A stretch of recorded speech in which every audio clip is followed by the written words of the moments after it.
Carlton King is a former Scotland Yard Special Branch and MI6 officer and the author of Black Ops.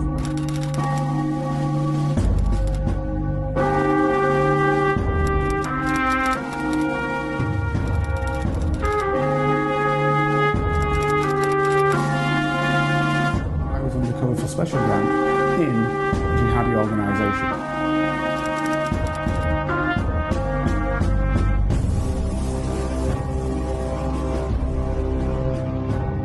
If you'd like to help Carlton keep producing the Black Spy podcast and receive episodes and information that's only available to Carlton's special Patreon agents, then you can donate as little as £3, €4 or $5 a month by signing up with Patreon.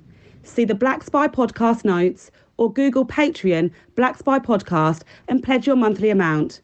You can even win the opportunity to be a guest on the show.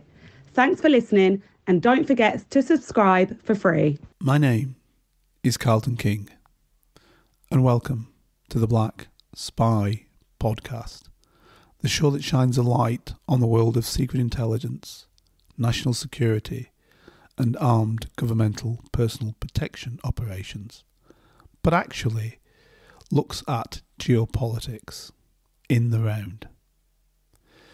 Today's episode is part 2 of an episode that I started last week.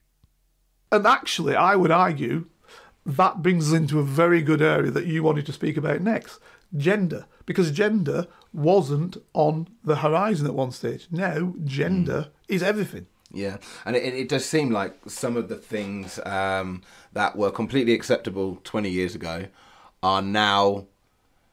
If you say any of the things or you act in a certain way, you're considered a bigot. Yeah, so I've got a view on this, and I just think it's quite problematic because I think it's gone a bit too far now, and people don't really know where they stand. You're absolutely right, and I'm with you. You know, for those who don't know, I'm sure everybody does because I'm the Black Spy, they know I'm a black guy. I've got friends, older people, 60s, 70s, maybe some 80s, whatever. I'm not ageist, some 80s. And they're frightened to say black. Yeah. I mean, literally frightened. They go, and I think that's not good. Yeah, and I think this is exactly the same now with gender. It's this whole thing with pronouns now. Are they a they? Are they a them? Are they a she? Are they a he? And people don't know where they stand. And people are openly calling people out about it. When, I'm sorry, in some instances, it may be that you look like a male, or what you would consider an everyday male, but they don't consider themselves to be that. So, But they're calling people out and saying, how dare you assume? Now, where does that leave the everyday person who... just a regular person who goes about and does see themselves as a male or does see themselves as a female and haven't had any sort of changes? Where does it stand them? They feel in a bit of an awkward position, and I suppose it comes back to the same thing what you're saying. Some people are worried to say black. Is it because it's been boosted out there in the media so much and there is this divide now? Has it caused more of a divide? Yeah, look, we all know, and I'm the first person to say that... there is hidden racism in the way that language is orientated. But, and this is the but, does it matter? You know, when you're saying that saying black is problematic, but then somebody says coloured is black, automatic, what do you then say? So what you'll get with some people is they'll say, well, I was always told that black was negative when I was a youngster growing up. Let's say, people who are 70. When they heard the word black, to them it was a negative, black. Yeah. Then black power became something that was positive, black. Yeah. Then you got the situation where blacks never did anything. Then you got a situation where they thought, the good thing to say is coloured. We'll call these people coloured, whatever. To call them coloured because that's, a nice way of speaking. And then black people turn around and say, no, you're calling us coloured. That's absolutely negative. Yeah, right. Yeah. And then you're hammering somebody for saying coloured. So then the person don't know, can I say black? Can I say coloured? It's never ending. It becomes never ending. And of course, it then draws a wedge between the different societies and the different peoples. I think we're now there with gender and various other issues and assignment. I think we're at this point, and I'm going to go a step further. I think this brings about Trump. I think this brings about Johnson. I think this brings about people, what's she called in Italy? The present Prime Minister, Salvini. It brings these people about because they turn around and say this is rubbish. Okay, and then again, that brings us on to what we spoke about earlier. You mentioned Andrew Tate, and that's why he might have such a big following, because he's saying it as what the normal person would 10, 15 years ago. Yet now it's hard punching because we haven't really got that voice anymore. Yep. And that's why, and obviously if he then comes with some more extreme views as well, then they go along with it. Absolutely. And this is where the problem lies. Absolutely. It's the small things. But it always was, and like I said, it's small but complex. So, example, you get an advert on television, and it makes me laugh, and I know it sounds silly, but think about it. You've got to think these things through. People who watch the programme, we do our critical thinking aspects, think about things when they come on. There's one advert where a fella sat in bed with his wife. Now, even that is problematic, because I've just said sat in bed with his wife. A lot of people say, no, how do you know that's his wife? Yeah. It means just his partner. Whatever. You see what I'm saying? Yeah. So there's an undermining in the words people will use when that shouldn't be an undermining. But he's sitting in bed with her and she says, I'd love some coffee. So he says, all right, and it's raining. So he goes downstairs to make coffee. Now, the premise of the situation is that he's actually going to get coffee because the coffee is better from wherever. But he makes it. But because he can't tell the wife, the partner, whatever terminology you want to use, he actually puts his head out, wets his hair, and comes back up. There you go. Here's the coffee. Pretend he's been out. Because he has to pretend. Barista. Because otherwise, he's rubbish. Right? Yeah. He's a rubbish guy. Now, we get programmes like Loose Women. And throughout the whole programme, they rubbish men. Yeah. But if you had men that rubbished women, we'd be struggling. Yeah, we would. Now, I'm a black guy.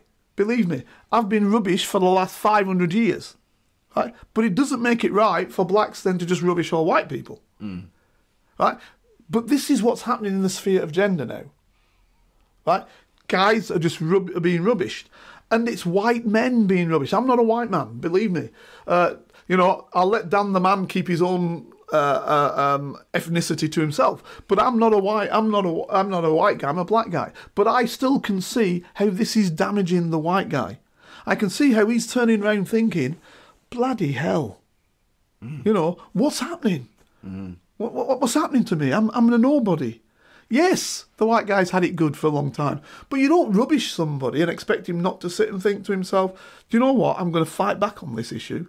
And that's how you get the other guy that you didn't mention, Tommy Robinson. Right, yeah. Right? Yeah. Because Tommy stands there and he speaks like a normal everyday guy and he says, listen, this is what's happening to us. We have it, blah, blah, blah. I can't do his accent. I shouldn't have done it. But I can't do it. But this is what happens. Yeah. And these people obtain power. Yeah. Because the people without power think to themselves, yeah, I'm being rubbish. Now, if you've got a couple of million set in the bank and you're a white guy, who gives a monkey's uncle? You can spout about it being bad for white people to do this, that, and the other. They don't care because it don't affect them because they've got the money and the way around it. But it affects But if you're the everyday guy on the street, it affects him. I'm not saying that we shouldn't try to balance the situation, but we should try to balance it realistically. I did a talk one day in a school and I was talking about suffragette movement and all the girls in the school, they said, yeah, that was because we weren't allowed to vote and we were badly done to, blah, blah, blah, and men were allowed to vote. And I said, no, stop there. Not men were allowed to vote.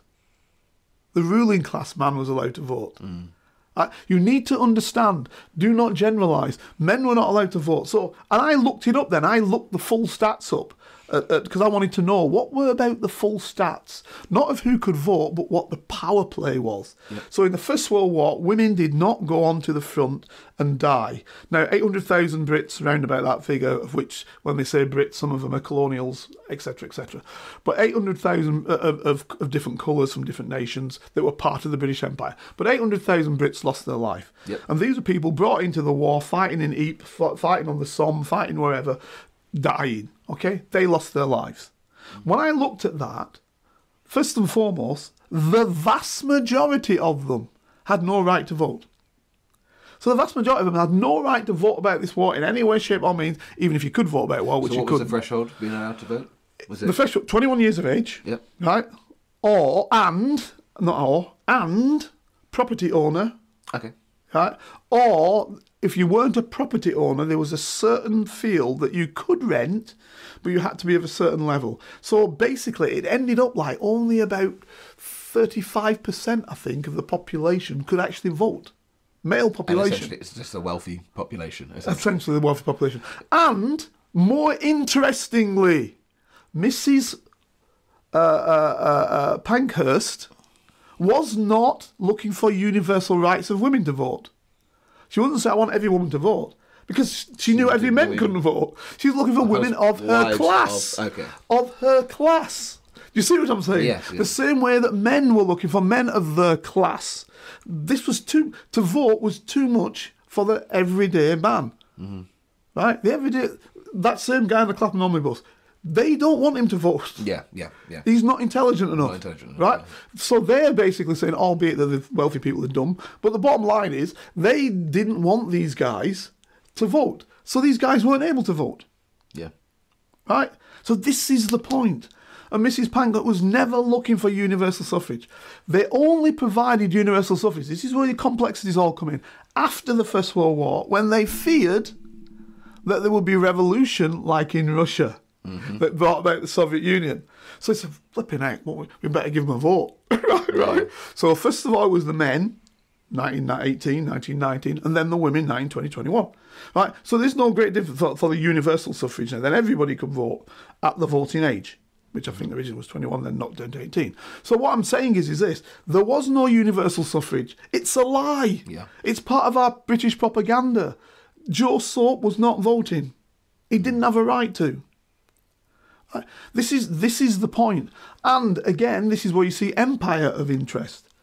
In empire, what happens is, if you were a guy who's going to make a lot of fuss, and I'm talking about men as a general rule, but sometimes it was women, who were going to make a lot of fuss, the way out for you was not try and do something in Britain because you get hammered and put in place.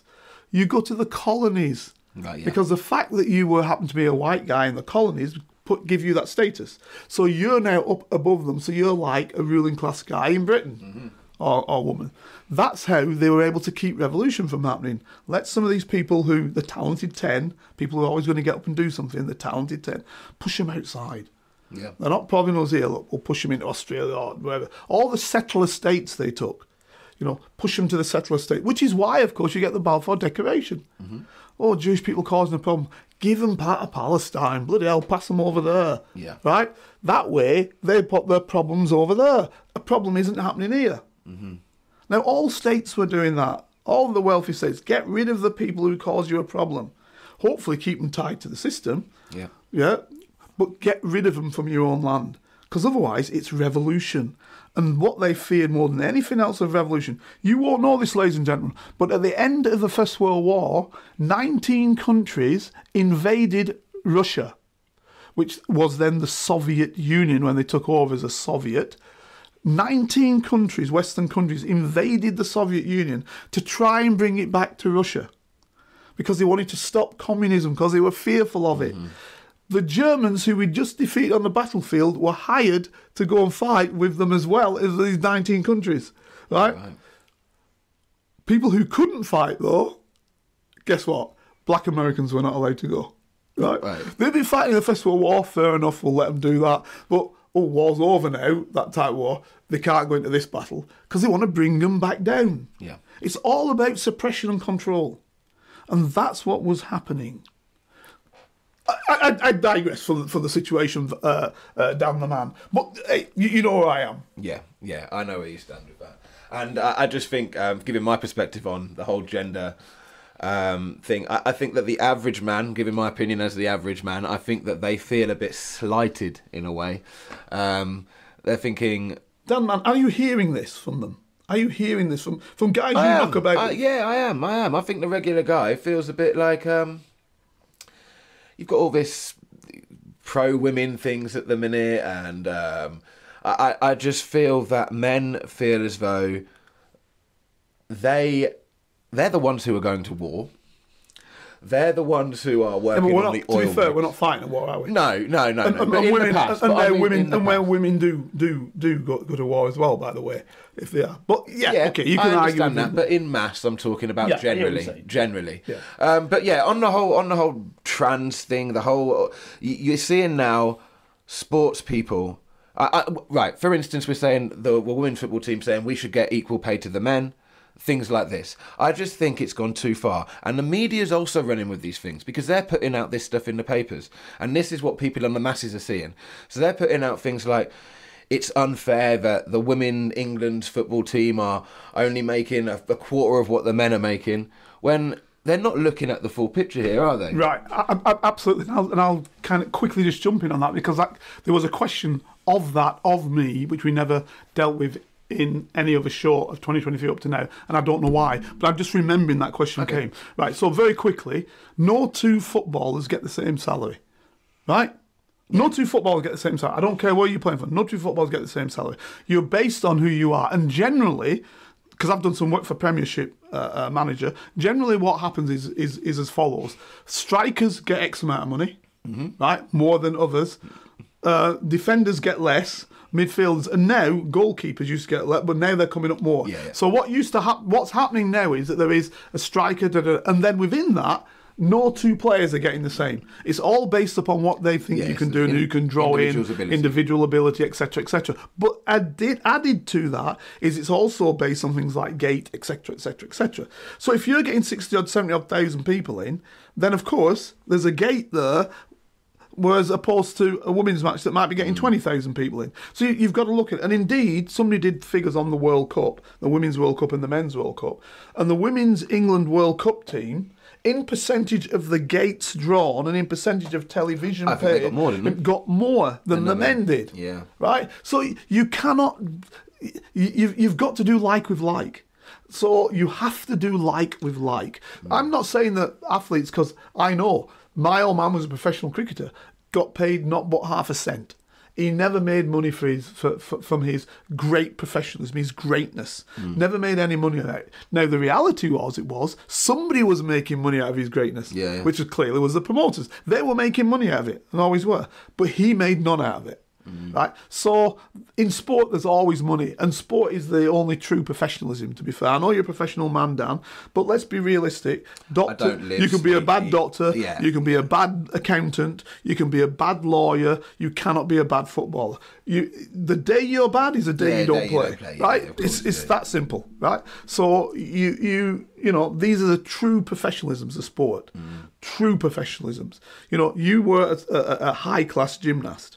Right? Now, as a high-class gymnast, the day you can't make it is the day you ain't being picked for anything. Yeah. That's you done. Plus, in that game, you're not making any money either. So that's the other side to that coin. So what I'm saying is, ladies and gentlemen, is we've got to be realistic with those demands. So when Dan brings that up, he's absolutely right. It's being realistic with the demand. So for me, I can't see why, and maybe somebody can write in and tell me, why women and men don't play the same in darts. I have no reason why. I don't understand. They do now. They do. They do. Good. Well, let's get women and men playing the same in darts. But again, it shows here that because I can't see why they should be any different. Yeah. Maybe I'm wrong. I don't know. No, I agree with you. I agree with you completely. But then there's certain other sports which people are advocating that it should be fair sport. Pool. Why they can't play the same in pool or snooker? But then there's a certain line you don't cross. Combat sports, for instance, I know there are people that are advocating, women and men should be able to fight against each other. For me, ridiculous. But yeah, there should be some. I agree with. What do you think about racing driving? Racing driving? I think women can drive just as much as fast as men can. Why should women not be in racing driving? I think that should be exactly the same. But there has to be a clear set of. There has to be a cut-off point with some of these sports. Indeed, just thinking of it, sorry about that, got cutting in. There's what's she called? Mademoiselle Muto. She was the rally champion of the world for about 3 years. You look it up, it's like the 1980s. She was absolutely fantastic. So I seen, and to me, maybe I'm wrong, maybe I'm old-fashioned, maybe I'm not technically skilled enough, but to me, if you say rally driver, Formula One driver, better driver, I'm going to say rally. Yeah. Purely simply because nothing's lined up for him. Yeah, it's so narrow, you're in and out, Absolutely. you're up and over hills, and also, So she was a world champion, for about 3 years. In the killing years, when people were dying in rallies left, right and centre, right? In the killing years, she was a 1-1 champ, right? So that shows me there's nothing stopping women driving same as men. Yeah. So, and then equal pay, absolutely. In line with what you do. Not, in fact, not equal pay. She's the best, she gets the most money. End of story. Completely agree. That's where it is. So that's what I'm saying. So I don't think Dan the Man's got any problem with competition. I think you've got a problem when you're looking at in unequal aspects. That's what it is. Yeah, yeah. The unfairness of situations, and I just think as well, it takes away the women.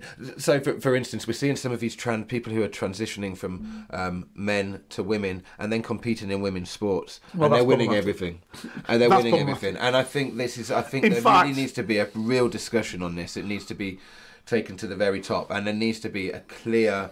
I don't know whether I'm going to make a statement, Dan the Man. Go on. I'm going to make a statement. Remember Caster Semenya? Yes. Winning everything. Yes. A woman. Yeah. A woman. Yeah, a natural woman. Nothing else. Right? They French make runner, correct? No.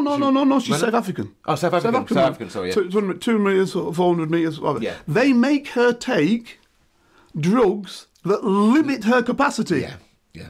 But a guy can transition to be a woman and not take any drugs to limit his capacity and win. How does that work?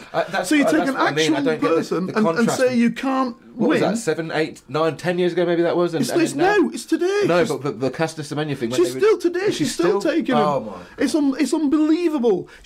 They looked at it and said, "No, you cannot win because we believe you've got." Now, is racism a factor? Because she's a black woman, as you know. Is racism a factor? But they're saying, "Oh, you've got some other element that's allowing you to win these races."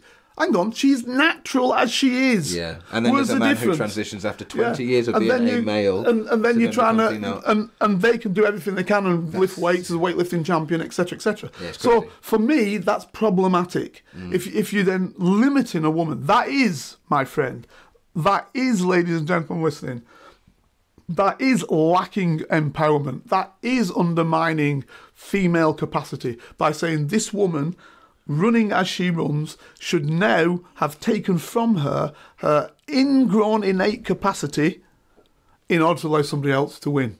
That's outrageous. Yeah. That's what I would say. Completely agree. Dan the Man, we've been running now for around about 50 odd minutes now. You know, if you've got a couple more bits and bats you want to say. Let's go on. What should we move on to? Let's talk about Rwanda policy. The whole migrants to Rwanda situation. Okay, mate. Just want to briefly touch on that.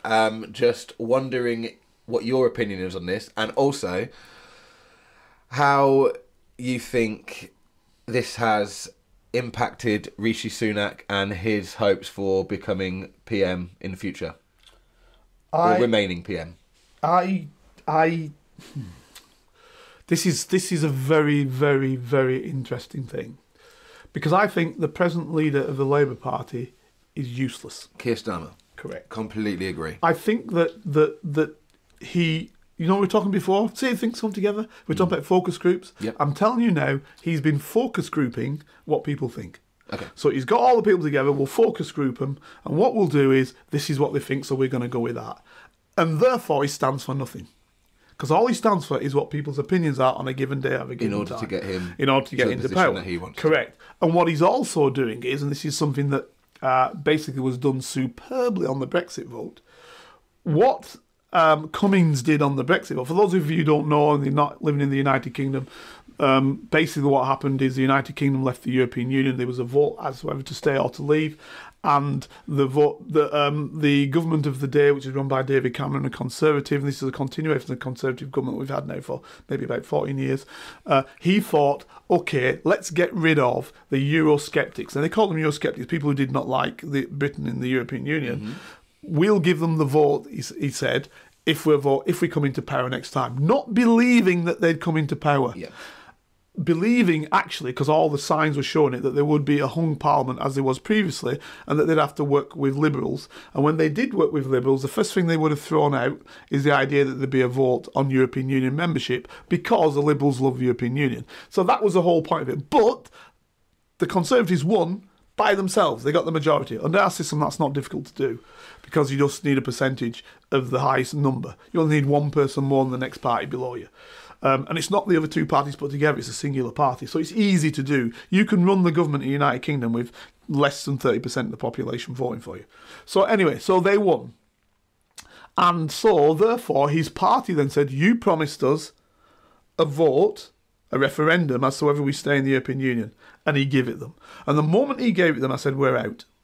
And the reason why I said we're out the moment he gave it them, because for years before, everything that went wrong, they blamed on the European Union, even when it had nothing to do with it. Right. So now, the reason why I mention all of this is because Cummings was then hired to run the Leave Europe. And what he did was very smart. He basically said, all those people who want to stay in Europe, I got no interest in them. We won't even bother trying to address them. Pointless. They want to stay.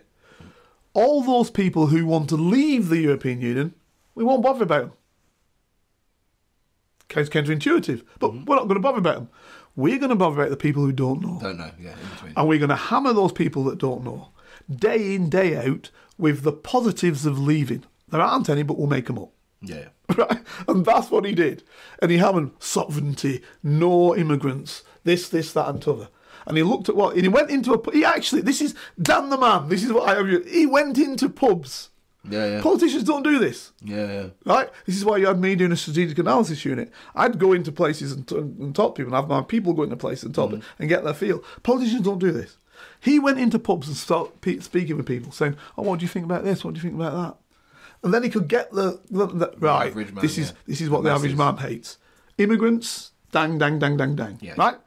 That's what he played on. Yeah. Right? He played on that. And he won. Cummings won. That's what he played on. This is what Sunak, see, I've brought it all around, I've not forgotten. Sunak is doing exactly the same. This is why our politics is dropping like a brick. Because what's happened is that was successful. Everybody's seen it. The United States saw it. That is why Trump came in, because Trump did exactly the same. Subsequently. So what you've now got is, you've now got a dropping system of, let's look at what people hate and let's feed them the negative. Right, so when you hear Sunak, what does he say? First thing he ever says, stop the boats. Yeah, stop the boats. Right, now, people coming into the United Kingdom via boat is what? 3%? 5% of people entering the United Kingdom? If that. Right? Of the immigrant population. But that's what people want to see. So he's saying, stop the boats. Because that's what angers the people, the boats. Right? Okay. Stop the boats. Males. They're all males. Well, they're not all males, but they're all males. They're all of fighting age. Right? So in other words, what they're saying is, it's a fifth column. We're bringing them in, and within a few years, they'll be killing us. Right? Yeah. This is what he's working on. So when you ask me the question, will this scupper him? It may not, because he's gone down that route. Now, the dastardly thing is that Starmer's gone down the same route. Yeah. So you can't kid a kidder. So why are you trying to take a kidder's tools off him? If I'm going to vote for somebody who I think is a kidder, why would I vote for a pretending kidder? I'll vote for the kidder. Yeah. Right? So what, for those who don't understand, it's a saying up north in Britain, you can't kid a kidder. In other words, somebody who's kidding who's a carpetbagger in America. Somebody who knows the game, a snake oil salesman. So if you've got an actual snake oil salesman, a pretend snake oil salesman ain't going to win. Yeah. Right? In other words, to put it on the best way, if you are in a comedy store, you don't start having a crack at the comedian because he's going to kill you all day long. Yeah. Right? So this is what you've got. So Starmer's now trying to steal this guy's clothing, and I wouldn't be surprised if Starmer doesn't lose. Right, yeah. Right? It would not surprise me. Regardless of all the stuff that's gone on, regardless of all the badness, all the negativity that's gone on, because this guy is trying to appeal, he's forgetting, he's saying, oh, Labour voters, we've got them, leave them. That's what he's saying, leave them. Yeah. Right? And this is where he may fall down. Because there may be Labour voters who turn and say, you know what, I won't vote Labour, I'll vote Liberals. You know why? Because they stand for nothing Labour. This is the problem. And this is where I think he is presently, particularly on Israel, particularly on... He needs to make a switch up because there's, He's making no stands on anything. No stands out on anything. No stands on anything. This is where the problem lies. So they're going to say, well, if I want a Tory, why do I want Tory light? I might as well just have Tory. Yeah. Yeah? Why would I take, if I want a Häagen-Dazs ice cream, why would I take, and there's other ice creams, by the way, Ben and Jerry's or whatever else, nobody's paying me. Why would I get a pretender when I get the real thing? Because it's the same cost to me. Yeah. The difference if it's a different cost, but it's the same cost to me. Yeah, I get right? that. So that's the problem. So that's the answer to your question. But this is the state of politics in the UK at the moment, isn't it? Abysmal. Terrible. Abysmal. We are heading for disaster. And I think with the other subject we were just talking about, I think we're heading for disaster in the West. Yeah, I do. 100%. I completely agree with that. I think we're ripping ourselves apart. I mean, what's your feel? I think society is not unified. No, it's not. It seems at the moment this is the most that we've ever been separated. This is the most that... I think there's big divides in society at the moment, and I think that's the biggest problem. And then I think also as well, the fact that people are just being silenced, it seems like there's no freedom of speech anymore. I just don't think the West is in a good place. I think it's... I'm going as far as to say that it's doomed. It's a collapse. There's a collapse coming. Yeah, but, you're following the United States, which, by the way, has never been the land of the free. It never lived up to its name.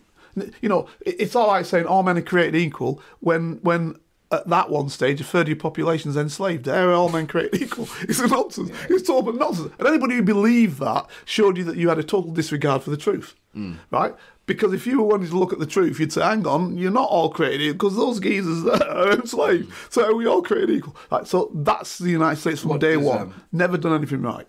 So when you say the Western world's doomed, what does that look like to you? 10 years down the line, 15 years down the line? I think what it looks like is... Right, my fear is economy ruined. I'll tell you what my fear is, Dan. Okay. It's worse than that. My fear is warfare. Warfare, right. I think the United States spends $1 trillion. Now, ladies and gentlemen, understand what $1 trillion is. It's $1,000 million, right? Understand that. $1,000 million, right? $1 trillion a year. Right. 1,000. Sorry, million. No, thousand million. Yeah, because that's a billion is 1,000 million. Yeah, it's 1,000. It's a lot of money. It's spending that each and every year on its military, right? Yeah. On its military. Its people are hungry in many places. Its people are killing each other because all that matters is money. If the lights go out on a given day, you will see mayhem in the United States. Right? Mayhem. Now, we've had a whole load of strikes in Britain. And this is why I'm mentioning this. A whole load of strikes. The only body in Britain that cannot strike is the police. Right? People don't know that. It is not allowed to strike. And I'll tell you why. Because the day the police strike is the day every shop's being robbed. Yeah. Right? Every shop's been broken into... Well, you see, should it be coerced? But that's our society. Yeah. This is the problem. Our society is, because we've gone along the length of money is everything, status is everything. If you can break that shop door, that shop window, that high street shop, security system, if you can break that and take it, nobody cares where you got it from. Right? If you can break in and drive that roller, that Merc, that BM out of that car sales room, who cares? You've got it. Yeah. Right? Yeah. So the day that happens and there is no police and they're on strike is a day it's mayhem. Yeah.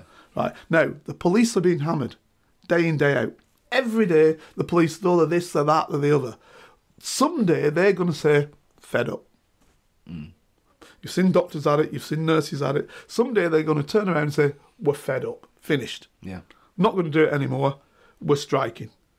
And okay, it takes a brave person to do it, because the first person is going to get fired because they're going to say, your contract says you cannot strike. Yeah. But when they all do it together, I'm telling you, it's mayhem. Yeah. And once that mayhem happens and people get used to mayhem, give them a week of mayhem, it ain't going to stop. Warfare. The United States is going to make sure it does not become number 2 in the world. It hates the Chinese. Yep. Right? Because it fears them. it hates the Russians because it wanted to teach the Chinese a lesson through the Russians. What they've actually done is, dumbly, and I've said this on my, look at it, Putin mad, bad, or mad, bad, or strategic. Look it up if you haven't seen it. It's one of my podcasts, the critical thinking one. What I explained was the day that they said to Russia, you cannot be in the SWIFT system. For those who don't know, the SWIFT system is a switching system of monies, how payments come. And the day that they basically illegally froze the assets of Russia in British and American banks, etc., was the day that every other country in the world said, whoa, we've got to have a different system in place. Yeah. Because if the Yanks don't like us tomorrow, that can happen to us. Yeah. Right? And this is what's happened. So what they've created is everybody looking at different friends. Why do you think the BRICS is growing? Everybody looking at different friends, and they're saying, we want a different system that doesn't include these Yanks running everything. Yeah. Right? And they can't see it yet, the Yanks. They can't see it.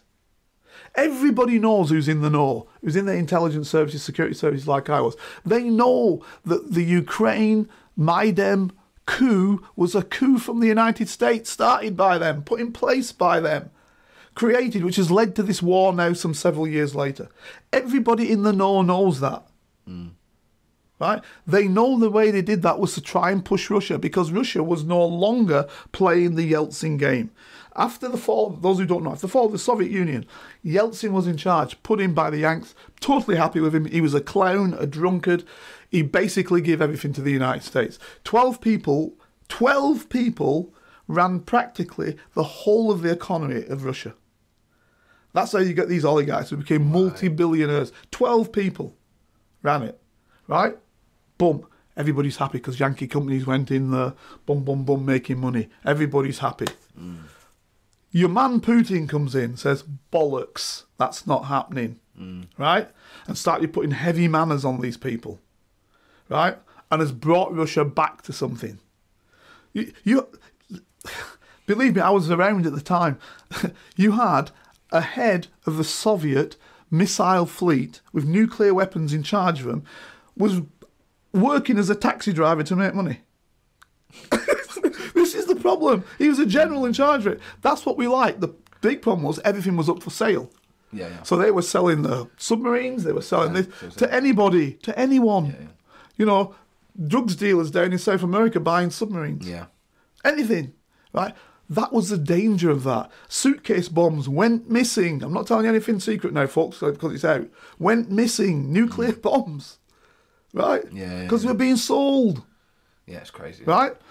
So there had to be a semblance of reality being brought back. And Putin was that man who brought that back. The Russian people, as a general rule, love him. They do not hate him. Yeah.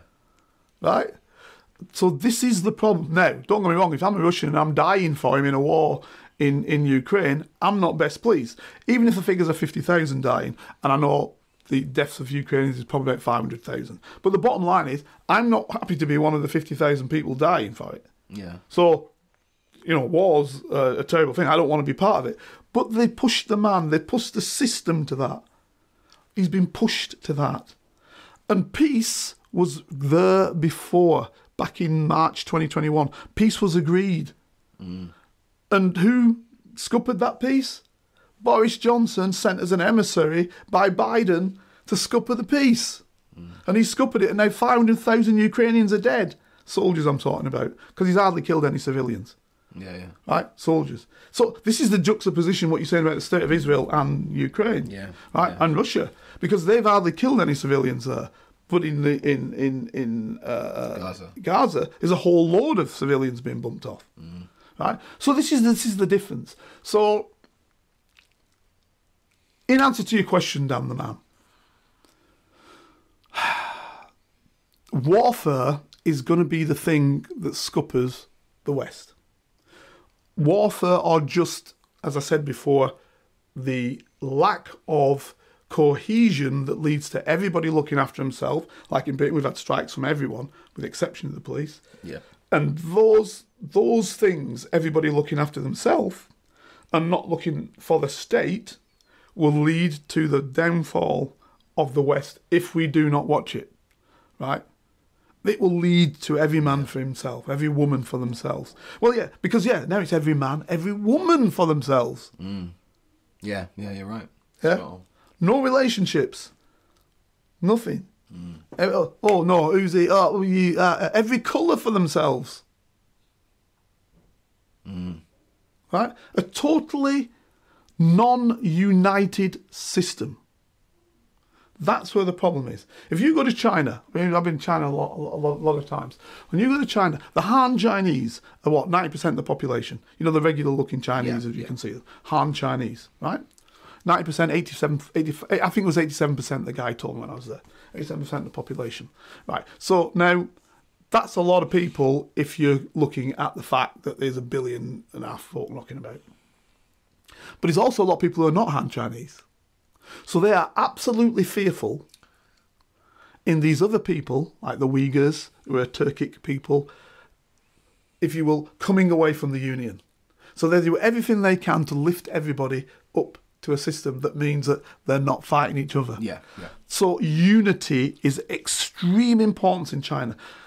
They're not interested in invading other countries. Right? You're going to hear the United States and Britain, oh, China doing it. We all spy on each other. Yeah. Otherwise, I wouldn't have had a job. Right? That's what you do. Everybody spies on each other. So forget that nonsense, because that's basic. Right. Now, actually doing you harm, as far as the Chinese are concerned, they want people that they can trade with, because that's what keeping people back home happy. That's what their interest is. Keep people at home happy. Right? They don't want people at home not to be happy for whatever reason, because that leads a problem to them. Because it's unequal society in that sense. You've got a whole load of one type of people and a disparate lot of minorities. That can always be problematic if you don't make everybody happy. So that's what they're trying to do. And that will be what Deng Xiaoping will wake up each night thinking, how do I keep everybody happy? He's not... The Yanks have got 800 bases around the world. Yeah. You know how many the Chinese have? No, how many? Tell me. One in Djibouti. Outside of China. They're not interested in invading people. That's the Americans thing, isn't it? Exactly. They're interested in making sure that they keep the money flowing, that they keep, as it was put to me at one stage, they've got 1.5 billion people in that time. It was 1.5 billion people, right? We've lifted 800 million of them out of poverty. We need to do that for the rest. That was what they were looking at. Right? Taking into account that 50 years ago, they were the poorest people on earth. Yeah. Why are the US not looking at this then? Why are the US not sorting out their own people? I mean, they could quite easily get rid of this. You just mentioned there's been $1 trillion a year to pay for weapons and fund wars. Sorry. Why are they not sorting their own homeless problem? Why are they not starting internally? Correct. And then working outwards? What's the Let me answer 2 points on that. One is you made a significant mistake. Right? You said the trillion weapons fighting wars and make it armament fighting wars. On defence. Correct. Yeah. Because that's just the military budget. The budget they've got in the CIA and in other places for doing nasty stuff is on top of that. Yeah. Right? This is what's incredible.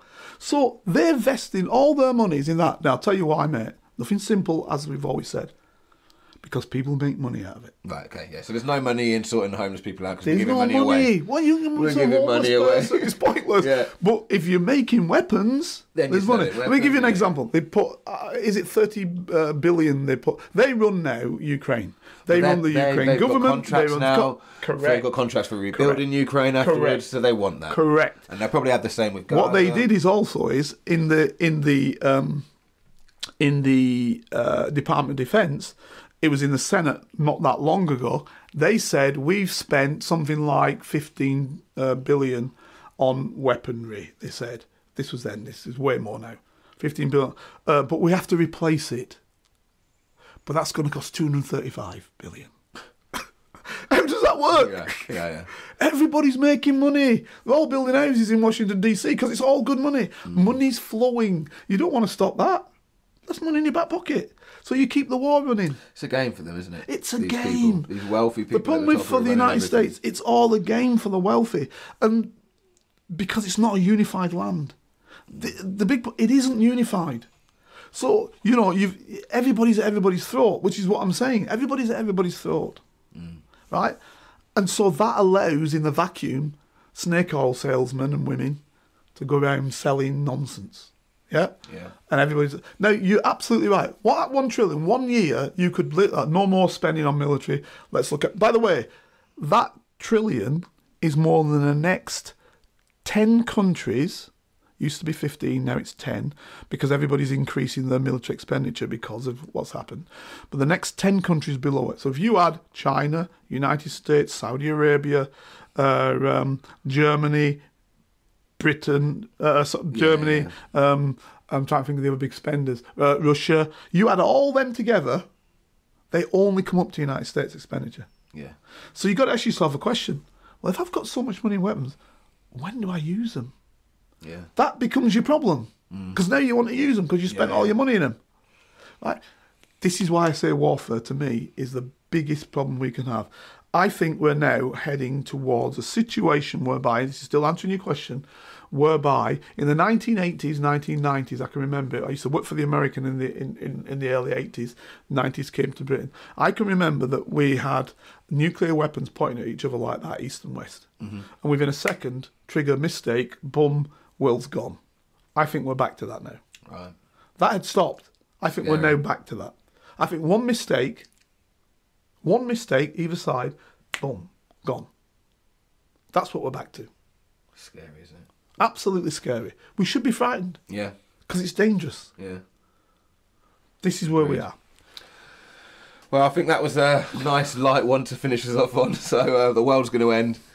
Well, I'm hoping it's not. I'm hoping common sense will be seen. I'm hoping the people that come through will be seen. And for you, Dan the Man, I'm hoping that your era, your ilk, your age group can begin to see and think in a different way. I mean, I'll ask you, will that happen? I don't know, because I think we're very driven by social media and things like that at the moment, and unless you go and seek these things, you're not going to see them openly within your social media feeds. I think, just as a general observation, I think the world in general, people are becoming dumber. I really do believe that. I just think that the stuff that people are watching and doing nowadays is different to what was broadcast 10, 20 years ago. I just think. So do you not think that your people can see through this? Or are they getting, because you talk about social media, are they getting reinforced? You know, everybody knows that if you talk about something and your phone's on, or Alexa's on, or what's the other one, Siri's on, or whatever, everybody knows that the next 2 minutes you're going to be bombarded by that, because that's the way the system works. So are you saying that all people are getting is, depending upon what they think, they're just getting it reinforced all the time? Is that what you're saying? Yeah, I do. I really do think that. I think, I definitely believe that, because I've got friends who I have conversations with them, but the things that they're watching are completely different to the things that I'm watching, or what's being pushed onto their social media feed is different to what's being pushed onto mine. They might have a completely opposite view. So it might be, we'll talk about Brexit. They might be seeing all stuff that's very pro-Brexit, pro-leave. I'm seeing all stuff that's very negative for leave. So we're only being shown what we're openly seeking out. That's a sorry state of affairs, my friend. Yeah. Well, on that, Dan the Man, listen, we're not going to leave this another year, mate. We're going to have you on in the new year. In short shrift, we'll get you back onto the game, because we shouldn't leave this another year. Your era's knowledge and mentality is basically what's going to run this world, and we need to know it. You know, the younger than you, than you, need to know it. The people coming into power now, what are you, 30-oddish, Yeah, 38. These are the people coming into power now. These are the people's views and thoughts and understandings. These are going to be your politicians. These are going to be your head of agencies, your head of companies, etc. Like you, a man moving on the way up. These are the people making the decisions. So we need to know what they are thinking if we're going to look at geopolitics. We cannot be thinking what the old are thinking. It's gone. Our day's going. Yeah. We need to start knowing what these guys and gals are thinking.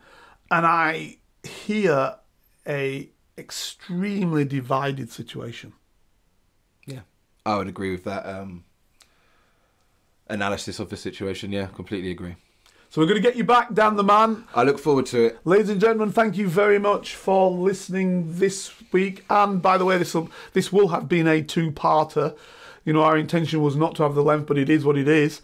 I couldn't have Dan the Man on them, throw him away. So we've extended it through. So this is a two-part. This will be week 2 of the process. So you will have heard last week's and this week's. I'm going to say it. Please do subscribe. We want you to listen to the show. We want to get you a feel for the show. Guy came on to me the other day and he said, listen, I can get you hundreds of thousands of subscribers. He's got some dodgy way of doing it. I don't believe in that. I want to do it proper. I want to grow it properly. So please tell your mates, tell your friends, tell your enemies, because of what Dan the Man's saying is true. You don't just want to keep reflecting what we're at. Tell your enemies. Let people know that the show's here. The show wants to cover areas that other shows don't cover. And we get people on like Dan the Man, so we get the views of everybody. Ladies and gentlemen, thank you very much for listening. Dan? Take care, all. Thank you very much for having me. See you again next week. If you'd like to help Carlton keep producing the Black Spy podcast and receive episodes and information that's only available to Carlton's special Patreon agents, then you can donate as little as £3, €4 or $5 a month by signing up with Patreon. See the Black Spy podcast notes or Google Patreon Black Spy podcast and pledge your monthly amount. You can even win the opportunity to be a guest on the show. Thanks for listening. And don't forget to subscribe for free. Here is a working class spy telling his stories, the secrets, the lives of spies. Feel free to message Carlton King on all socials and give this show 5 stars on Apple iTunes and subscribe so you never miss a single episode. For your ears only. In the quarter of a century, I was a member of Her Majesty's Secret Intelligence Service.